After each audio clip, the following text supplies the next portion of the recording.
Hey guys, what's up? This is Shane Sato Vlogs here. So I am doing a video about this here Mi duct for the Ender 3 Pro. So I'll show you what I did differently, some stuff that might help you when you install it, and yeah. So if you have the if you have the CR Touch, you can use the original mount that comes with it if you buy it for the kit for the Ender 3 Pro. It'll fit and everything with pretty much no modification.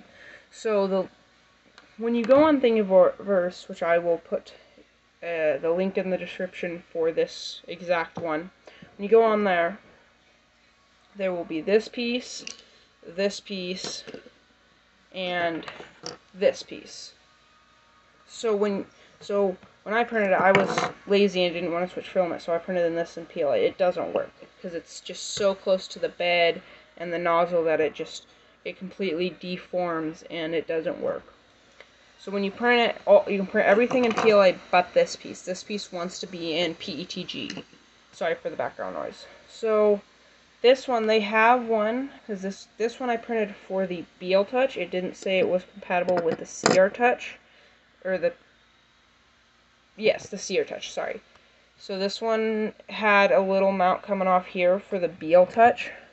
It didn't work, and when I tried to trim it, it broke. So I just went ahead and trimmed this all the way down to flush. And then when you fit it in, if you do accidentally do that or something, you try to use it or whatever, and you do end up using the regular mount, when you take this, you take that little trimmed side and put it at the top instead of at the bottom when you clip it in, and then the CR Touch will mount exactly like the other.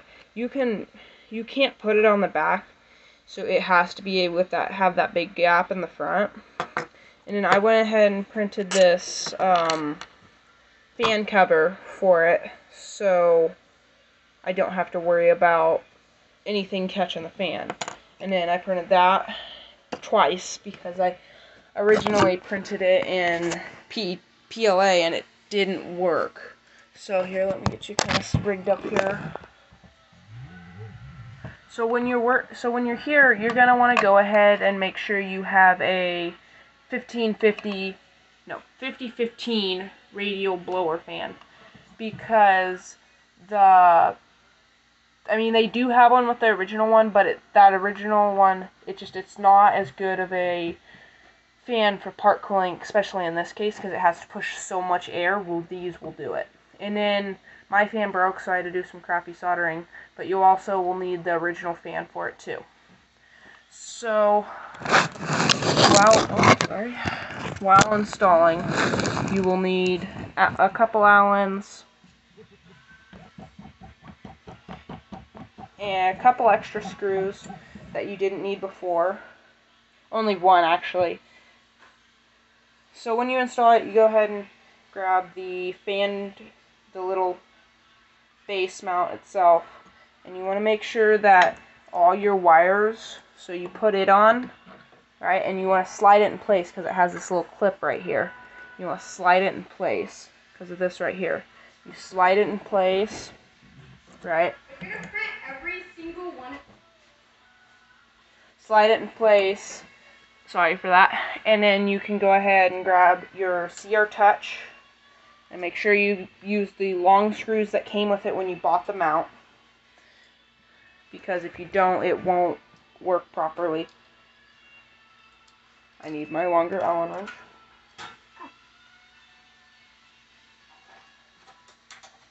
Alright, and then you go ahead and just install it like you would regularly, either for the mount or for the CR Touch. And you want to go ahead and do both screws. They both line up and they both work flawlessly.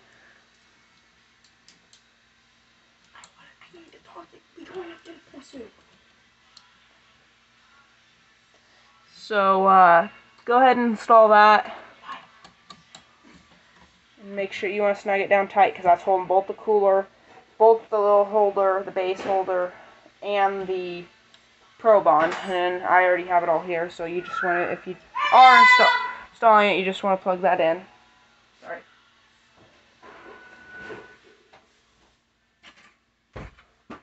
Alright, and then you go ahead and can take the fan, and you want to make sure that, sorry for I didn't have any heat shrink, and that's just what I did. So this little, you want to make sure the wires are coming out right here, so you can tie them into right here on the cable manager piece, and then you go ahead and grab your Allen wrench, and the 4 original screws will work. They're a little short, but they will work. So you want to go ahead and get those cinched down.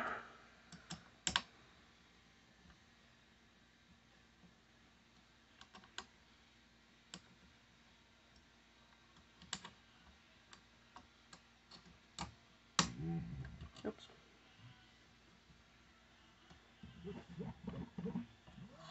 So that's what it's going to look like right now. All it has is the fan, the CR Touch, and the wires there. So normally I'd put the zip tie on, but I don't have a zip tie here right now. So I'm just going to do that later. So I'm just using 1 screw for this. Has to be longer than those original ones if you're putting a fan cover on like this. One is off of Thingiverse. I printed this a while back for one of my other printers, and I can't find it.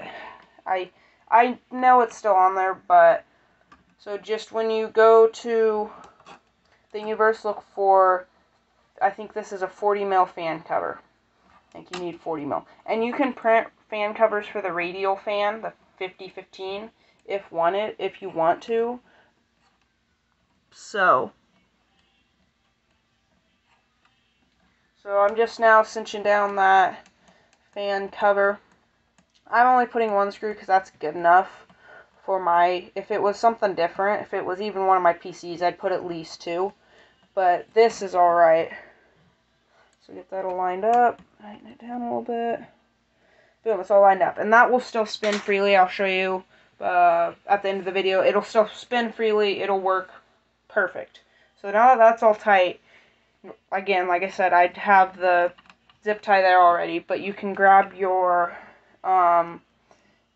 fan duct, the actual cooler part of it, and then there's 2 little spots in here. There's one right here, and then there's one back here, right here. One has a screw hole, one doesn't, and the one with the screw hole will need to be either drilled out, built bigger, or, I mean, it needs something, because it won't fit a screw originally. So you want to go ahead and get that in there and screw it in. So I just used a drill bit for mine and drilled it bigger. So you go ahead and tighten that down, and you want to make sure that it fits nicely and both are seated in their little cavities, or else it's going to be at a weird angle and look kind of weird. So you want to go ahead and tighten that down nice and tight. There it is. And then you grab the fan. It has this little clip here. You grab the fan, make sure the spinning part is outside, and then you just push it down in there until it clips. Like that. Boom. Now it's clipped in there, and I'll power my machine on for you guys and see it all. That fan, and it's a lot quieter than the original. That fan spins. That fan won't spin until it's on. BL Touch works, and I'll show you it auto homing.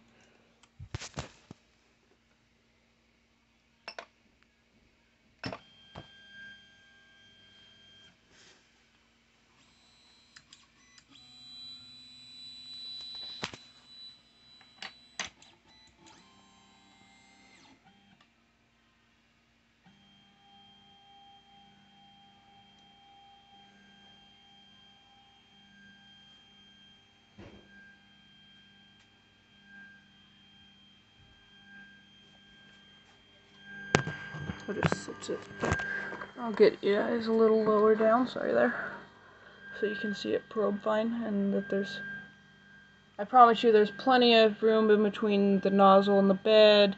It all works. I've been printing a couple things with it. If you go on to, even here on my YouTube or my TikTok, you'll see it. So, and it's about to touch. And, oh, my filament's making noise back there. But, bink. There it is, one more time. Bink. Bink. And there's plenty of room in between the nozzle and everything. So that's that. So, pretty simple. Nothing you really need to change. If you do run, you don't have to run a Sear Touch. It can all be done by manual. You'll just have a big open spot. There's another fan cooler for this 5015. It has 4014 on there, but I'm pretty sure it'll fit this 5015. I'm gonna print it and check. If not, I will update that. I'll say it in the comments and pin it. So if you don't use this, it'll just be a big open spot.